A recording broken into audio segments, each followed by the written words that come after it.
좋게 말할 때 그 손 놓으시죠. 그 순간 역 대합실에선 정적이 흘렀습니다. 정복을 입은 중년 장군의 멱살을 쥔 사내와 그 앞에서 조용히 한마디 던진 작은 체구의 여자. 사람들은 도무지 이해할 수 없었습니다. 방금까지 웅성거리며 손가락질하던 조폭 무리가 그 말 한마디에 움찔하며 뒤로 물러섰던 이유를. 하지만 진짜 이야기는 지금부터 시작입니다. 시간을 되돌려 1시간 전. 서울 모 역사의 KTX 대합실. 예비군 훈련을 마친 뒤 복귀 전 간단히 식사나 하려고 들른 그녀. 서윤정 상사. 707 특임대 출신, 현재는 전역 후 군사자문관으로 활동 중이지만 군복은 여전히 그녀의 일부였습니다. 여긴 아직 그대로네. 그녀는 구석 작은 푸드코트 자리에 앉아 혼잣말하듯 중얼였습니다. 10여 년 전 그녀가 특임대 복무 당시 작전복을 입고 수없이 지나쳤던 그 장소였죠. 그때였습니다. 어이!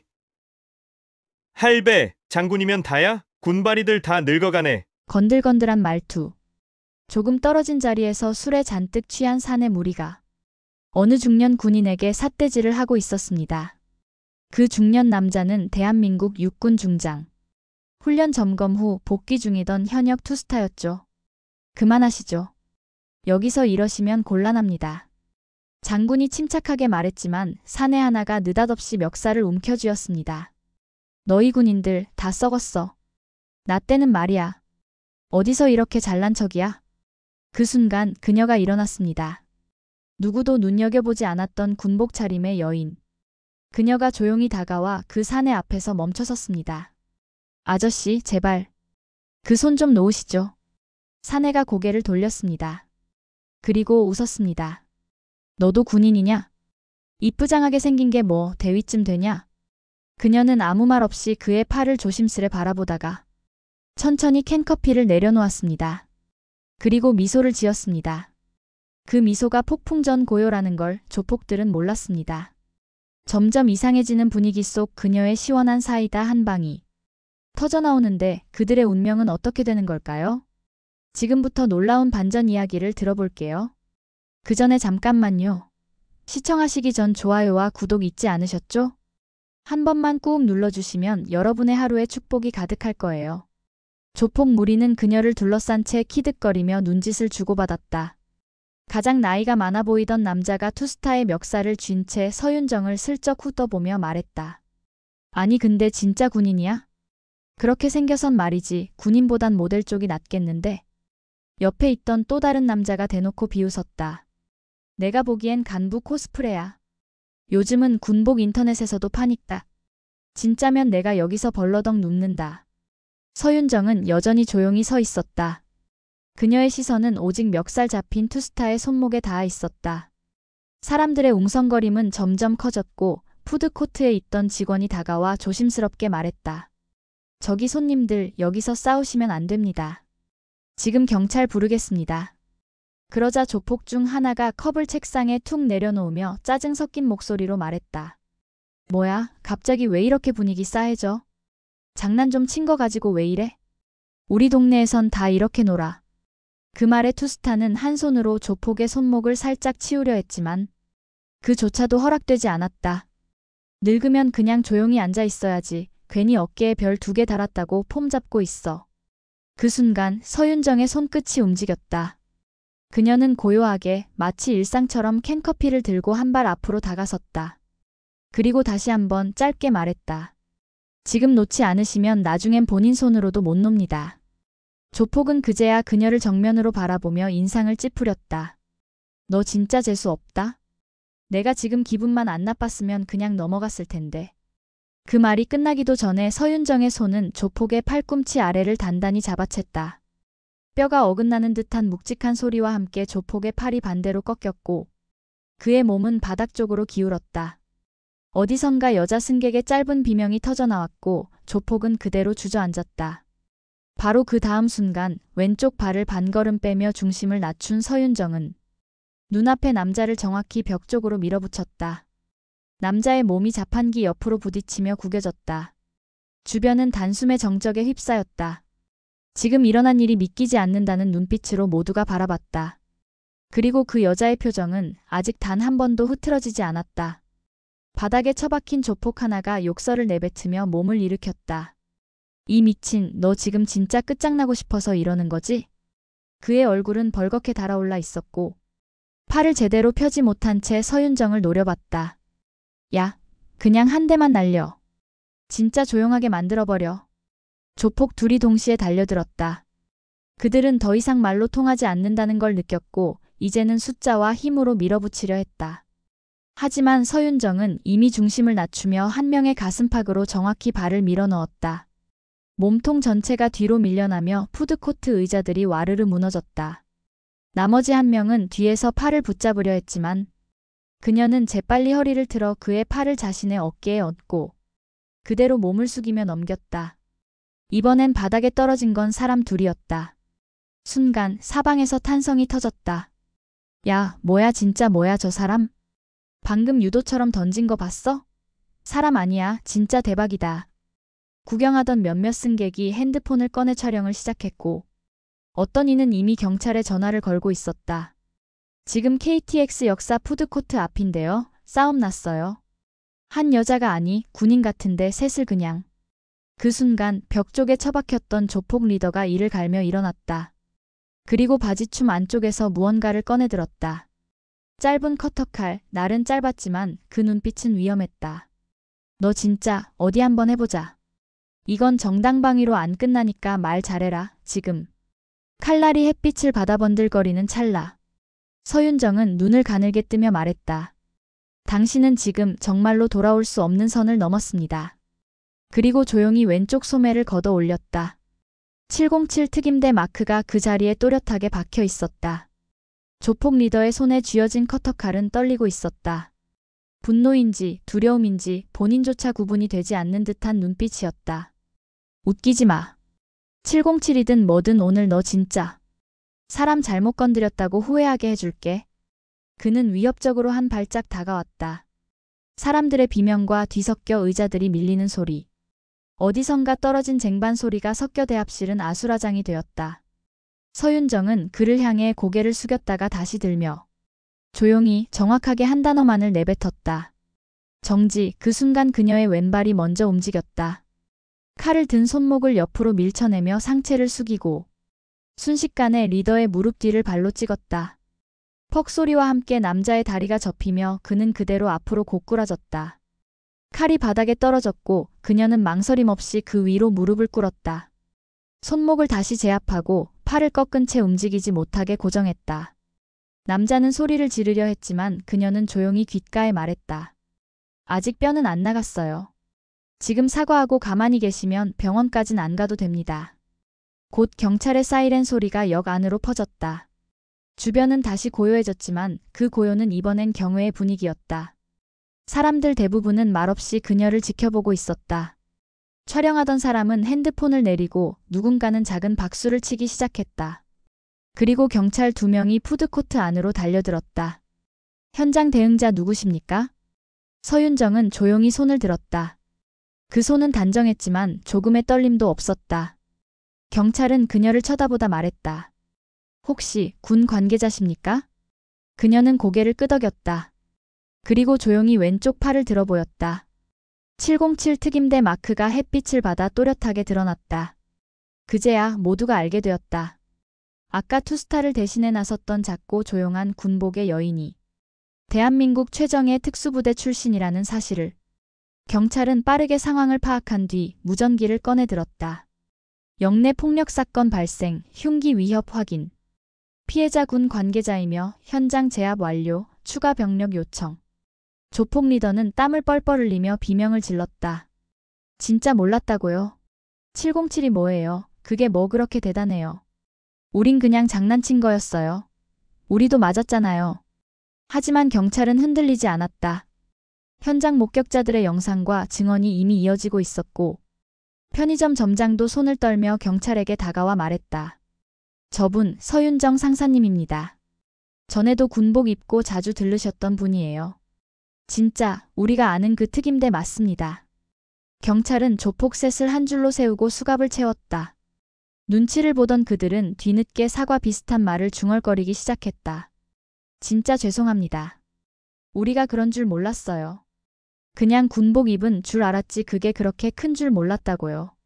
하지만 이미 돌이킬 수 없는 상황이었다. 촬영을 멈춘 시민 한 명이 중얼거렸다. 이거 뉴스에 나가면 저 사람들 얼굴 가릴 수 있겠지? 또 다른 시민은 고개를 저으며 말했다. 가리면 안 되지. 진짜 창피한 줄 알아야지. 그 와중에 경찰은 서윤정에게 물었다. 정확한 직책과 소속만 다시 한번 확인해 주시겠습니까? 그녀는 조용히 수첩을 꺼냈다. 그 안에는 정리된 군인 신분증과 현 특수전사령부 소속 자문관 신분이 들어 있었다. 경찰은 그것을 보고는 짧게 경례를 올렸다. 그녀는 대답하지 않았다. 다만 아주 조용히 눈을 감았다가 떴을 뿐이었다. 조폭 리더는 수갑이 채워진 채 고개를 떨구었다. 땀으로 젖은 이마에서 몇 가닥의 머리카락이 흘러내렸다. 그냥 불만 달라 했다고요. 그 말에 서윤정은 고개를 돌려 그를 바라보았다. 단 한마디도 하지 않았지만 그의 시선이 그녀의 눈과 마주친 순간 말은 더 이상 이어지지 않았다. 경찰이 그들을 끌고 나가려는 찰나 편의점 사장 박 씨가 조용히 입을 열었다. 이런 일이 처음은 아닙니다. 매번 조용히 넘어가려 했는데 오늘은 이분 덕분에 많은 사람이 배웠습니다. 사장의 목소리는 담담했지만 말끝에 살짝 떨림이 있었다. 서윤정은 그 말을 듣고도 아무런 반응을 보이지 않았다. 다만 다시 수첩을 넣고 고개를 숙인 채 한 걸음 물러섰을 뿐이었다. 조용한 박수 소리가 들려왔다. 대합실 한켠 처음부터 그 장면을 지켜보던 한 중년 여성이 손을 맞부딪히기 시작했다. 그 박수는 빠르지도 요란하지도 않았다. 그저 진심에서 우러난 듯 감탄과 경외가 섞인 소리였다. 곧이어 여기저기서 박수가 이어졌다. 마치 약속이라도 한 듯이 사람들은 각자의 자리에서 서윤정을 향해 작은 존경을 보냈다. 어떤 이는 눈시울을 붉혔고 어떤 이는 고개를 끄덕이며 말했다. 진짜 강한 사람은 소리치지 않는 법이야. 서윤정은 그 소리들 속에서 천천히 벤치로 걸어가 앉았다. 그리고 떨어져 있는 캔커피를 다시 집어들었다. 찌그러진 캔은 한쪽이 조금 터져 있었고 내용물은 이미 반쯤 흘러 있었다. 그녀는 잠깐 망설이다가 조용히 한 모금 마셨다. 그 눈빛엔 싸움의 피로가 아닌 지켜낸 사람으로서의 책임감이 담겨 있었다. 서윤정은 캔커피를 다 마시지도 못한 채 조용히 쓰레기통 쪽으로 걸어갔다. 캔을 조심스럽게 넣고 돌아섰을 때 푸드코트에 남아있던 몇몇 시민과 눈이 마주쳤다. 그들은 아무 말도 하지 않았지만 그 눈빛엔 분명한 감정이 담겨 있었다. 놀라움, 존경, 그리고 미안함. 경찰이 마무리 조사를 하며 사람들에게 영상을 지우거나 제출해달라고 요청하자 시민 몇 명은 자진해서 핸드폰을 건넸고 몇몇은 촬영을 멈춘 뒤 조용히 나가면서 중얼거렸다. 이건 뉴스로 안 나가도 좋겠다. 세상에 알려지지 않아도 오늘 여기 있던 우리는 알 테니까. 그녀는 말없이 벤치에 앉아 팔을 매만졌다. 아까 커터칼을 막아내다 스친 자국이 붉게 번져 있었고 피는 나지 않았지만 작게 붓기가 올라와 있었다. 그걸 바라보던 편의점 사장이 다가와 작은 파스 하나를 건넸다. 말없이 건넨 그것을 받아든 서윤정은 천천히 그리고 단단하게 고개를 숙여 인사했다. 정말로 감사합니다, 상사님. 고맙습니다. 아까 못했던 말이 사장의 입에서 뒤늦게 흘러나왔다. 그녀는 대답하지 않았지만 그 말의 무게는 충분히 전달되었다. 역내 스피커에서 안내방송이 울렸고 사람들은 제각기 승강장으로 향하기 시작했다. 하지만 모두가 떠난 자리에 남은 건 단 하나. 누구보다 조용했던 서윤정의 존재감이었다. 아무도 강하다고 말하지 않았지만 모두가 느꼈다. 푸드코트 한편에서 이를 지켜보던 중년 남성이 조심스럽게 다가왔다. 양복을 입은 채 서류 가방을 들고 있었고 말을 건네기 전 잠시 머뭇거리며 고개를 숙였다. 실례합니다. 아까 그 장면을 봤습니다. 말씀드릴 기회가 없었지만 정말 감사했습니다. 서윤정은 고개를 들어 그를 바라보았다. 그의 얼굴에는 진심이 묻어 있었고 그 눈빛은 어딘가 부끄러우면서도 단단했다. 제 아들이 지금 훈련소에 있습니다. 그런데 오늘 당신을 보면서 아들에게 어떤 군인이 되라고 말할 수 있을 것 같습니다. 그녀는 조용히 고개를 끄덕였다. 그리고 짧게 대답했다. 그 아이가 입은 제복이 절대 가벼운 옷이 되지 않도록 어른들이 보여줘야겠죠. 그 말은 그 자리에 누구에게도 들리지 않았지만 정말로 필요한 사람들에게는 똑똑히 새겨지고 있었다. 잠시 후 경찰이 정리를 마치고 상황을 마무리하려 했다. 사람들은 흩어졌고 역 안은 원래의 일상으로 돌아가는 듯 보였다. 하지만 그날 그 공간에 있었던 모두의 마음속엔 이름도 계급도 모르지만 누군가를 지키는 일을 묵묵히 해낸 한 명의 여성군인 모습이 강하게 남아 있었다. 그녀는 자리에 앉아 천천히 캔커피를 열었다. 그리고 평소처럼 한 모금 마셨다. 조용히 단단하게 그녀의 하루는 그렇게 이어지고 있었다. 벤치에 앉아있던 서윤정은 손등을 한 번 문질렀다. 아까 커터칼을 쳐냈던 자리, 붉게 올라온 살결이 살짝 화끈거렸지만 그녀는 개의치 않았다. 괜찮으세요? 이번엔 젊은 여성 2명이 다가왔다. 하나는 대학생처럼 보였고 다른 하나는 퇴근길 직장인의 옷차림이었다. 아까 찍은 영상 저희가 지웠어요. 인터넷에 올리는 거 아닌 것 같아서요. 서윤정은 그들을 바라보며 짧게 웃었다. 그 미소는 어떤 말보다도 진심이었다. 직장인 여성은 주머니에서 조그만 물티슈 하나를 꺼내 건넸다. 정말 멋졌어요. 어떤 말로도 다 표현 못할 정도로. 서윤정은 고개를 숙이며 물티슈를 받았다. 손에 대기 전에 잠깐 멈칫했고 그 순간 그녀는 조용히 중얼거렸다. 멋져서 한 게 아니에요. 누군가가 저걸 그냥 지나쳤다면 다음엔 더 위험했을 테니까요. 말을 들은 여성은 입을 꾹 다물었다가 작게 고개를 숙이며 말했다. 오늘 제가 많이 배웠어요. 감사합니다. 그녀들이 자리를 뜨고 나자 사람들은 조용히 그녀를 스쳐 지나갔지만 누구 하나 경솔한 시선을 두지 않았다. 한 중학생 또래의 소년이 뒤에서 중얼였다. 와, 나도 크면 저런 사람 되고 싶다. 그날 저녁 푸드코트 청소를 하던 알바생이 주인에게 말하길. 사장님, 오늘 이상하게 여기 공기가 달라요. 사람들 표정도 그렇고 사장은 고개를 끄덕이며 천천히 말했다. 그래, 군복 하나가 오늘 이 장소를 바꿔놨어. 그 말은 누구보다 정확한 말이었다. 이제 모두가 알고 있었다. 그녀는 이 자리에 있어야 할 이유가 있는 사람이었다. 역사 안 벤치에 홀로 앉아있는 서윤정을 누가 건드리는 사람은 없었다. 그녀의 주변은 마치 자연스레 생긴 존중의 거리처럼 비워져 있었다. 사람들은 그녀를 지나쳤고 그녀는 아무 말 없이 고개를 숙인 채 캔커피를 다시 들어 올렸다. 하지만 커피는 거의 다 비어 있었다. 내용물보다 더 무겁게 남은 건 손가락 사이에 묻어있는 긴장감이었다. 그녀는 잠시 손등을 바라보다가 눈을 감았다가 떴다. 깊게 들이쉰 숨이 천천히 빠져나왔다. 그 순간 그녀의 앞을 스쳐 지나가던 꼬마아이 하나가 걸음을 멈췄다. 엄마 손을 붙잡고 있었지만 아이의 눈은 서윤정의 군복과 소매 아래 작게 박힌 마크를 가만히 바라보고 있었다. 엄마, 저 사람 군인이야? 엄마는 아이를 조용히 감싸 안으며 대답했다. 응, 우릴 지켜주는 사람들이지. 그 대답에 아이는 더 묻지 않았다. 그저 한 번 더 서윤정을 바라보았다. 그녀는 아이와 눈이 마주치자 조용히 고개를 숙여 인사를 했다. 군인답고 인간다운 짧은 인사였다. 아이도 따라 인사했고 엄마는 아이를 데리고 조용히 자리를 떠났다. 그 짧은 교감 속에서 그녀는 오늘 하루의 무게를 다시 조용히 되새겼다. 오늘처럼 말하지 않아도 남겨지는 하루가 있다는 걸. 그날 역에 있던 많은 사람들은 평소보다 조금 더 조용하게 말했고 조금 더 천천히 걸었고 조금 더 서로를 배려했다. 누구는 알았고 누구는 몰랐지만 분명히 모두가 느꼈다. 한 사람이 공기를 바꾸는 날이 있다는 것을. 커피캔을 내려놓은 서윤정은 조용히 일어섰다. 몸을 툭툭 털며 옷 매무새를 정리하고 왼쪽 가슴 위에 달린 명찰을 한 번 눌렀다. 그녀는 습관처럼 주변을 다시 한번 둘러보았다. 이제는 아무 일 없었다는 듯 제자리를 찾은 푸드코트. 하지만 시선은 여전히 그녀의 등을 향해 있었다. 구석에 앉아있던 한 노인은 신문을 접으며 말했다. 저런 사람 하나 있는 게 나라 하나 버티는 힘이지. 그 말은 작았지만 누구보다 묵직했다.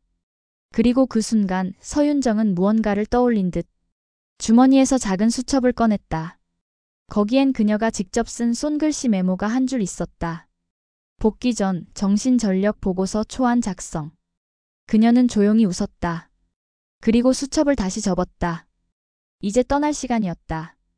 그녀는 역 출입문 쪽으로 천천히 걸어가기 시작했다. 그 뒷모습은 군인 같기도 하고 교관 같기도 하고 혹은 어딘가를 지나는 평범한 사람 같기도 했다. 하지만 그 누구도 그녀를 평범하다고 부를 순 없었다. 그녀가 지나간 자리에 어떤 이들은 가슴을 쓸어내렸고 어떤 이들은 작은 존경심을 안고 눈을 감았다. 사람들은 그 순간 알았다. 세상에 이름을 남기는 사람은 많지만 가슴에 무언가를 남기고 가는 사람은 결국 이런 사람이란 걸. 출입문 앞 유리문에 그녀의 모습이 비쳤다. 서윤정은 잠시 걸음을 멈추고 그 속에 자신을 바라보았다. 군복 어깨에 흙이 조금 묻어 있었고 팔꿈치 부분엔 커터칼을 막은 자국이 희미하게 남아 있었다. 그녀는 가볍게 손을 들어 흙을 털고 붉어진 자국 위로 손바닥을 덮었다. 잠깐이었지만 그 손엔 뭔가를 다독이는 듯한 힘이 담겨 있었다. 그리고 다시 발걸음을 옮기려던 찰나 누군가 조심스럽게 뒤에서 불렀다. 상사님? 아니, 선생님이라고 불러도 될까요? 돌아보니 아까부터 멀찍이 서서 지켜보던 예비군 차림의 남자였다. 그는 망설이며 말했다. 저도 군 생활 때 그냥 조용히 지내는 게 최선이라고 생각했는데 오늘 보면서 느꼈습니다. 조용하다는 건 그냥 참는 게 아니라는 걸요. 그녀는 그의 눈을 바라보았다. 말없이 고개를 한번 끄덕였다. 그건 격려도 위로도 조언도 아닌 전달이었다. 이해한 자와 전한 자만이 알 수 있는 깊이의 교감. 남자는 조용히 경례를 붙였다. 군에서 제대한 지 오래였지만 그 동작엔 어색함이 없었다. 서윤정은 답례처럼 몸을 살짝 굽혀 인사했다. 문이 열렸다. 바깥 공기가 안으로 스며들었고 그녀는 조용히 역 밖으로 걸어나갔다. 아무도 박수치지 않았고 누구도 그녀의 이름을 크게 부르지 않았다. 하지만 그날 역에 있었던 모두는 자신만의 방식으로 마음속에 질문 하나를 품었다. 나는 그 순간 나설 수 있었을까? 그리고 대부분은 조용히 고개를 숙인 채 자리를 떴다. 역을 빠져나온 경찰차 안, 조폭셋은 뒷좌석에서 몸을 잔뜩 웅크리고 있었다. 리더 격이었던 남자는 여전히 손목을 만지며 욕을 내뱉었다. 진짜 707일 줄이야. 그냥 여자인 줄 알았는데. 그 옆에 앉은 남자는 말을 잇지 못했다. 창밖을 멍하니 바라보다 조용히 입을 열었다. 야, 너 아까 칼 들었을 때 그 여자 눈 하나 안 깜빡였던 거 봤냐? 내가 본 눈 중에 제일 무서웠다. 경찰서에 도착한 후 세 사람은 따로 조사실로 끌려갔다. 조사관은 태블릿을 하나 들고 조용히 말했다. 혹시 이분 기억하십니까? 화면엔 서윤정의 복무 이력이 담긴 간단한 기록이 있었다. 국내외 고위 인사 경호, 대테러 훈련 강사, 해외 파견 작전 참여. 그리고 하단에 적힌 문구 하나. 707 특임대 출신 특수전 자문관, 현 예비군 작전 교관. 그 말을 들은 순간 리더의 얼굴이 새하얘졌다. 그는 고개를 떨구며 웅얼거렸다. 어쩐지 우리가 당할 리가 없는데? 당한 게 아니었네. 그냥 격이 달랐던 거네. 조사관은 자료를 덮으며 마지막으로 물었다. 이 정도면 단순히 불 달라던 사건이라고 우기기 어렵죠? 그는 대답하지 않았다. 며칠 후 지방 방송 뉴스에서 조용히 흘러나온 한 줄 자막. 서울 KTX역 조폭 무리 특수부대 여군 협박 혐의로 전원 구속영장 신청. 영상엔 흐릿하게 얼굴이 가려진 세 남자의 뒷모습이 잡혔다. 한 명은 절뚝였고 한 명은 고개를 푹 숙였으며 리더였던 남자는 멍한 얼굴로 허공만 바라보고 있었다. 그리고 멀리 누군가가 뉴스 화면을 바라보다가 중얼거렸다. 그래서 사람은 겉만 보고 판단하면 안 되는 거지. 구속영장이 신청된 이후 세 조폭의 얼굴은 지역 커뮤니티와 SNS를 통해 빠르게 확산됐다. 역대급 참교육. 대한민국 특임대 여군에게 덤빈 조폭의 최후. 멱살 잡다가 인생 잡힌다. 댓글은 폭발적이었다. 하지만 정작 서윤정은 그 어떤 반응도 하지 않았다. 인터뷰 요청도 보도 협조도 전부 정중히 거절했다. 그녀는 모든 걸 마치 훈련 중 생긴 일처럼 기록하고 넘겼다. 다만 사령부 보고서 마지막 문장만 유일하게 달랐다. 복귀 중 발생한 민간 폭력 상황에 현장 개입함. 상대 인원 3명 전원 제압, 피해 없음. 훈련보다 간단한 하루였다. 보고서를 읽던 중대장이 잠시 멈췄다가 웃었다. 그리고 이렇게 적었다. 간단하지 않은 임무를 아무렇지 않게 해낸 사람. 그게 진짜 군인의 얼굴이다. 다음 날 그녀는 다시 훈련장에 나가 있었다. 진흙바닥 위에서 군화를 질끈 묶고 후임 교관들에게 구령을 내리며 걷고 있었다. 일반인이 묻습니다. 왜 우리는 싸우지 않는데도 훈련을 받느냐고요. 잠시 말을 멈추고 그녀는 허리를 펴며 하늘을 바라봤다. 우린 싸우지 않기 위해 준비하는 겁니다. 지키기 위해, 싸우지 않고도 충분한 사람이 되기 위해서요. 그 말에 훈련장 바닥 어딘가에서 누군가 작게 박수를 쳤다. 어느새 바람이 불었다. 훈련장 한쪽에 꽂혀 있던 깃발이 바르르 흔들렸다. 그날 이후 조폭들이 사라진 자리를 누군가는 두려움으로 기억했고 누군가는 존경으로 되새겼다. 하지만 서윤정은 단 한 번도 그 일을 입에 올리지 않았다. 그녀에게 그것은 단지 하루 중 있었던 작은 일일 뿐이었다. 강원도 산악 훈련장, 새벽 안개가 걷히기도 전. 트랙 위를 달리는 군화 소리가 또박또박 울려 퍼졌다. 서윤정은 후임 부사관들과 함께 달리고 있었다. 다른 이들이 숨을 몰아쉴 때도 그녀는 흐트러짐 없이 페이스를 유지했다. 훈련이 끝난 뒤 벤치에 앉아 물을 마시던 중 한신참이 조심스럽게 다가왔다. 상사님, 인터넷에 올라온 그 영상, 그거 진짜 상사님 맞습니까? 서윤정은 그를 바라보다가 조용히 미소 지었다. 그건 그냥 내가 내 일 한 거예요. 근데 그렇게 차분하게 대응하신 거 어떻게 그렇게 하실 수 있었어요? 그녀는 대답 대신 물통을 옆에 놓고 손등의 흉터를 한번 바라봤다. 강한 건 크게 소리치는 게 아니에요. 그리고 그녀는 자리에서 일어나 훈련장 끝자락에 걸린 태극기를 향해 가볍게 경례를 붙였다. 그 모습을 지켜보던 후임들은 말없이 따라 경례했고 그 순간 바람이 불었다. 깃발이 휘날리는 소리, 조용한 구령, 그리고 그날역에서 느꼈던 공기의 무게가 다시 한번 마음에 내려앉았다. 그날 이후 누군가는 그 군인을 잊지 못했다. 하지만 서윤정은 그 이야기를 다시 꺼내지 않았다. 그저 다음 날 또다시 훈련장에 나와 어제와 같은 속도로, 같은 자세로 그들의 앞을 뛰어갔다. 그녀는 그저 군인이었고 그 자리에서 할 일을 하는 사람이었다. 여러분, 강함은 근육에 있지 않습니다. 태도가 만든다고 생각해요. 누구나 지켜야 할 자리를 묵묵히 지킬 수 있다면 우리도 누군가에겐 707일 수 있지 않을까요? 오늘 이야기가 여러분들의 마음엔 어떤 의미로 남았나요? 여러분들의 생각을 댓글로 남겨주세요.